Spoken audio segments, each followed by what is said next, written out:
Hello everyone, perkenalkan nama saya Switi Devini Raturandang dengan NIM 210611020309, kelas 2B5 Management, mata kuliah Statistik Bisnis dengan dosen pengampu Dr. Imelda Welin Juliana Ogi, SEMM. Dan materi yang akan saya bahas di sini yakni statistika non-parametrik, yang di dalamnya ada pengertian statistika non-parametrik, ada kasus-kasus dalam dunia bisnis yang menggunakan pendekatan non-parametrik, dan ada tabulasi silang, dan yang terakhir ada chi-square. Nah, apa sih statistika non-parametrik itu? Statistika non-parametrik merupakan metode statistik yang dapat digunakan dengan mengabaikan asumsi-asumsi yang melandasi penggunaan metode statistik parametrik, terutama yang berkaitan dengan distribusi normal. Metode non-parametrik banyak digunakan untuk mempelajari populasi yang mengambil urutan peringkat, seperti ulasan film menerima 1 hingga 4 bintang. Penggunaan metode parametrik menghasilkan data ordinal. Metode non-parametrik membuat asumsi lebih sedikit. Penerapannya jauh lebih luas daripada metode parametrik yang sesuai. Secara khusus, mereka dapat diterapkan dalam situasi di mana sedikit yang diketahui tentang aplikasi tersebut. Berikut beberapa contoh uji statistik non-parametrik. Yang pertama ada uji tanda atau tes tanda. Yang kedua ada tes jumlah peringkat atau Wilcoxon. Dan yang ketiga ada uji korelasi peringkat atau Spearman. Dan yang keempat ada tes eksak probabilitas Fisher. Dan yang kelima ada uji chi kuadrat. Adapun ciri kelompok data yang dapat diuji dengan statistik non-parametrik. Yang pertama, kelompok data tidak berdistribusi normal. Yang kedua, umumnya data A yang memiliki skala nominal dan ordinal. Dan yang ketiga, sering ditemukan pada kasus penelitian ilmu sosial. Dan yang terakhir ada ukuran sampel kecil dan tidak berdistribusi normal. Adapun keunggulan statistika non-parametrik, yang pertama mudah dilakukan karena tidak membutuhkan asumsi normalitas. Yang kedua, secara umum metode perhitungan yang digunakan tidak menggunakan perhitungan matematik yang rumit. Yang ketiga, pengujian hipotetis dilakukan secara langsung pada pengamatan nyata. Keunggulan yang keempat, karena data umumnya bersifat kualitatif, sehingga terkadang tidak dibutuhkan jenjang atau urutan. Dan yang kelima, dapat juga digunakan untuk kelompok populasi berdistribusi normal sebagai uji pembanding statistik parametrik. Adapun kelemahan statistika non-parametrik.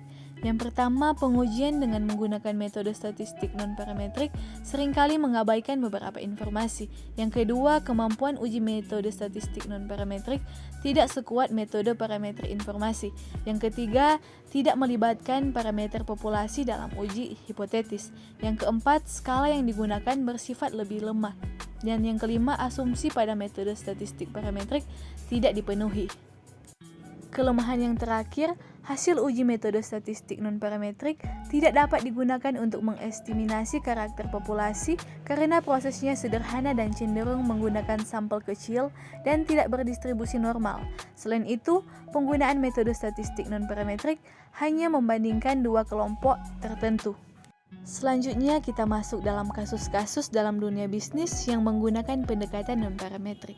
Contoh kasus, seorang pengusaha restoran ingin melakukan penelitian mengenai selera masakan tradisional yang disukai mahasiswa. Hasil penelitian terhadap 30 responden di restoran tradisional memberikan data sebagai berikut. 22 menyukai masakan Jawa dan 8 orang menyukai masakan Padang. Ujilah dugaan bahwa jumlah mahasiswa yang menyukai masakan Jawa berbeda dengan masakan Padang. Gunakan taraf nyata sebesar 5%. HO adalah jumlah mahasiswa yang menyukai masakan Jawa dan masakan Padang adalah sama atau tidak berbeda.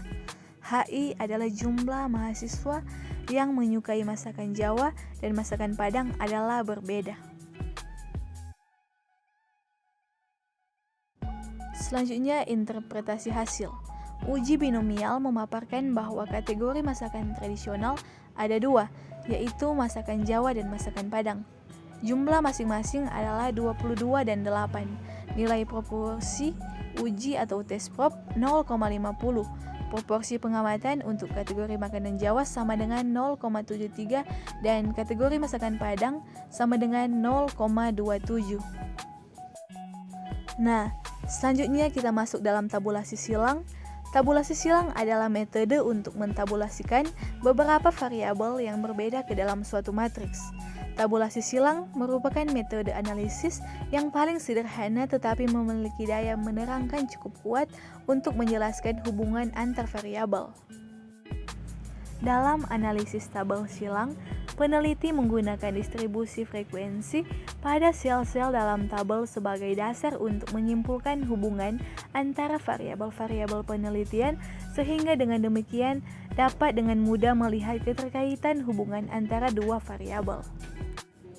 Adapun manfaat tabulasi silang dalam perencanaan wilayah dan kota, yang pertama, membantu menyelesaikan penelitian yang berkaitan dengan penentuan hubungan antara variabel atau faktor yang diperoleh dari data kualitatif setelah melalui uji statistik.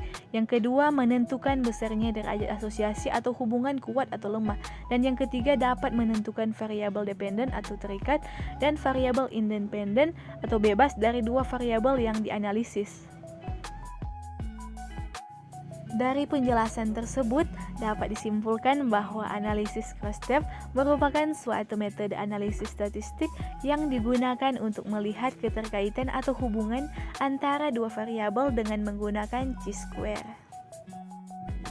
Atas dasar inilah yang kemudian dinilai bahwa analisis cross-steps dapat menggambarkan keterkaitan hubungan dalam penelitian ini mengenai keterkaitan antara variabel-variabel karakteristik pergerakan dengan maksud bekerja.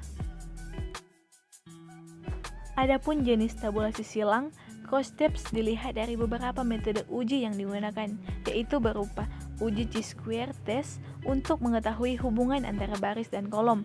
Ada uji directional measures untuk mengetahui kesetaraan antar hubungan variabel, dan ada uji statistic measures untuk mengetahui hubungan setara berdasarkan chi-square. Dan ada uji kontingensi statistik untuk mengetahui koefisien kontingensi korelasi antar dua variabel. Dan yang selanjutnya, uji lambda berfungsi merefleksikan reduksi pada error bila mana value dari suatu variabel digunakan untuk memprediksi value dari variabel lain. Adapun kriteria statistik dan cara penyelesaian analisis tabulasi silang, yang pertama, membentuk distribusi frekuensi pada sel-sel dalam tabel untuk masing-masing variabel. Yang kedua, membentuk kombinasi tabel frekuensi untuk dua variabel yang ditempatkan pada baris dan kolom. Dan yang ketiga, mencari nilai korelasi kedua variabel dengan menggunakan teknik korelasi koefisien kontingensi untuk data nominal atau diskrit. Koefisien kontingensi ini adalah teknik korelasi yang digunakan untuk menghitung hubungan antara variabel bila datanya berbentuk nominal. Nah, selanjutnya kita masuk dalam chi-square.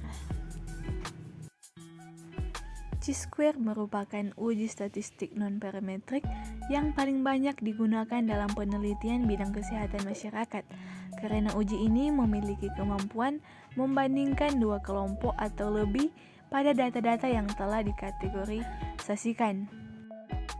Statistik chi kuadrat atau X adalah tes yang mengukur bagaimana model dibandingkan dengan data yang diamati sebenarnya.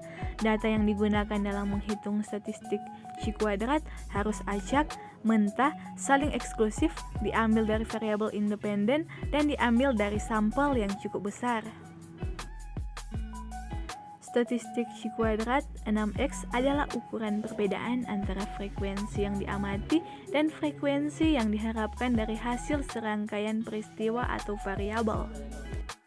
Adapun syarat uji chi-square, yang pertama, tidak ada shell dengan nilai frekuensi kenyataan atau disebut juga actual count atau FO sebesar 0. Dan yang kedua, apabila bentuk tabel kontingensi 2x2, maka tidak ada shell saja yang memiliki frekuensi harapan atau disebut juga expected count atau FH kurang dari 5. Yang ketiga, Apabila bentuk tabel lebih dari 2 kali 2, misal 2 kali 3, maka jumlah cell dengan frekuensi harapan yang kurang dari 5% tidak boleh lebih dari 20%.